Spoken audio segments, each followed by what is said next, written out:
الحمد للہ رب العالمین۔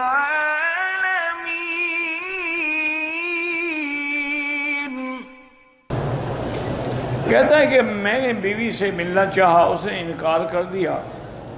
تھوڑی دیر کے بعد وہ میرے پاس آئی، میں نے کہا میں تمہیں 3 طلاقیں دے چکا ہوں۔ تو ہو گئی، بس پکی ہو گئی بات، جان چھوٹ گئی نا تمہاری، آئندہ نہ بلاؤ گے نہ وہ آئے گی، اب تو پکی حرام ہو گئی نا، 3 طلاقیں دے چکا ہوں، ہو گئی۔ ڈرانے کے لیے کہا تو طلاق ہوتی ڈرانے کے لیے ہے، طلاق کوئی شادی ہے کہ خوشی کے لیے ہوتی ہے؟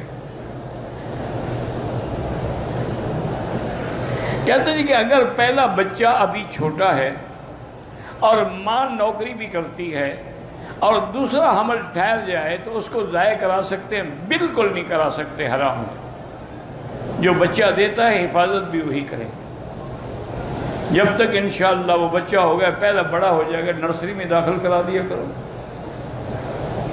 وہ حفاظت کریں گے۔ نوکری کے بعد آیا، نرسری سے بچے کو لے آئے،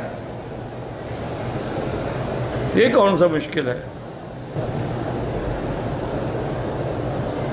روزی کے لیے پریشان ہوں، استغفار پڑھا کرو۔ عورت کی ہاتھ کھلا ہو تو نماز ہو جاتی ہے؟ ہاں بالکل ہو جاتی ہے۔ مرد رکوع میں کمر کھل جائے تو نماز ہو جائے گی؟ کمر کھل جانے کا بات مجھے مطلب سمجھ نہیں آیا، چادر نیچے گر جائے نا،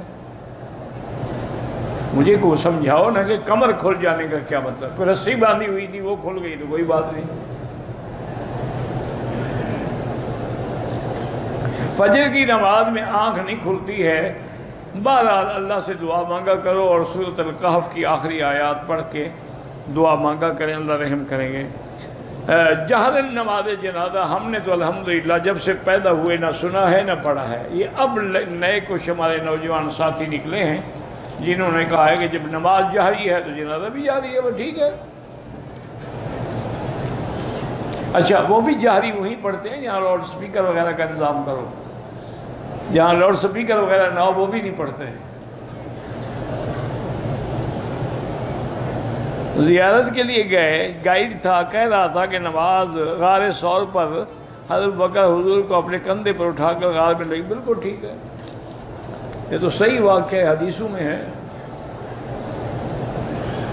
میں نے پاکستان جا رہا ہوں، عمرے کی نیت کی، احرام بیگ میں ڈالا اور زیارتوں والی گاڑی عائشہ مسجد گئی نہیں، کوئی بات نہیں، احرام ڈالنے سے تو کچھ نہیں ہوتا جب تک نیت نہ کرو۔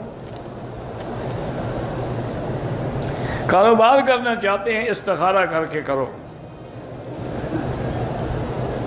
میں نے کئی عمرے کیے جن میں لبیک نہیں پڑی، بعد ائمہ فرماتے ہیں لبیک نہ پڑے عمرہ ہوتا ہی نہیں۔ بارہ احتیاط نے ایک عمرہ دوبارہ کر لو اور پہلا جو کیا ہے اس کے لیے اللہ سے معافی مانگو، استغفار کرو۔